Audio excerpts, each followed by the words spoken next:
Sebelumnya, Assalamualaikum warahmatullahi wabarakatuh.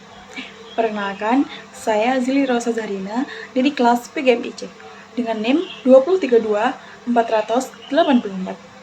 Jadi, di sini saya akan mengulas kembali materi yang telah disampaikan oleh Mbak Zamzam Mustafa selaku dosen mata kuliah Islam dan Moderasi Beragama. Baik, di sini saya akan mengulas sedikit tentang materi yang telah disampaikan. Moderasi beragama itu simpelnya begini. Itu adalah cara kita beragama dengan tenang, nggak ekstrim, dan juga bisa selalu milih jalan tengah. Moderasi beragama itu bikin hidup kita jadi rukun dalam agama maupun antar agama.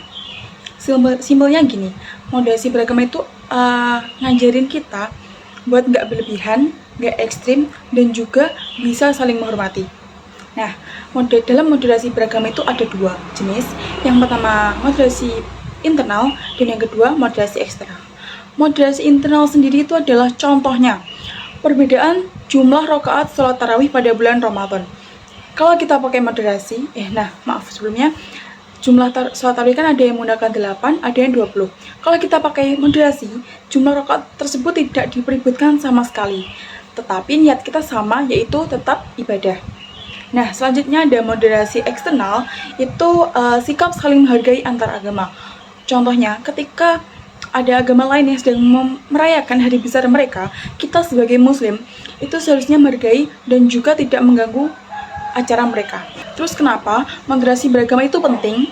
Ada beberapa alasan. Yang pertama, agama hadir untuk menjaga martabat manusia agar tetap mulia. Yang kedua, manusia semakin lama itu semakin beragam. Ada yang beda suku, ras, budaya, bahkan agama. Jadi, kalau tidak ada moderasi, pasti gampang sekali terpecah belah. Yang ketiga, khususnya di Indonesia sendiri, wajib ada moderasi, karena negara kita itu negara kebinekaan. Jadi,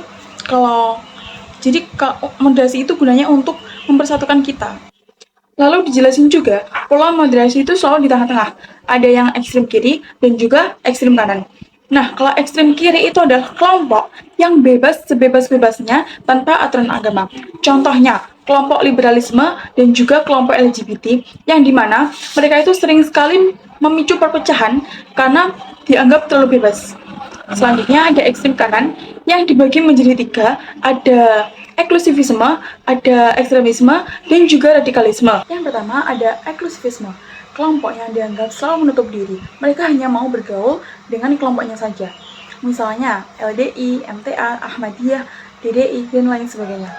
Sebenarnya mereka nggak berbahaya, tapi hanya saja terlalu eksklusif. Yang kedua, ekstremisme, kelompok yang bawa identitas politik dan punya misi untuk mengubah sistem negara itu sesuai paham mereka. Misalnya FPI dan juga HTI. Namun kelompok ini sudah dibubarkan oleh pemerintah. Selanjutnya, kelompok radikalisme. Ini tuh kelompok yang paling berbahaya karena mereka terang-terangan pakai kekerasan buat capai tujuan. Contohnya ISIS. Ekstrem kanan ini biasanya selalu mengatasnamakan agama buat kepentingan mereka. Bahkan sering sampai mengkafirkan orang lain dan juga merasa mereka itu paling benar. Jadi moderasi ini tuh hadir biar kita itu nggak jatuh ke salah satu ekstrem ini. Intinya, moderasi beragama itu ngajarin kita jadi umat yang tenang, toleran, dan juga bisa menghargai perbedaan dan nggak gampang jatuh ke dalam kelompok ekstrem. Dengan begitu, hidup bermasyarakat itu jadi lebih damai dan juga Indonesia sadar akan segala keberagamannya.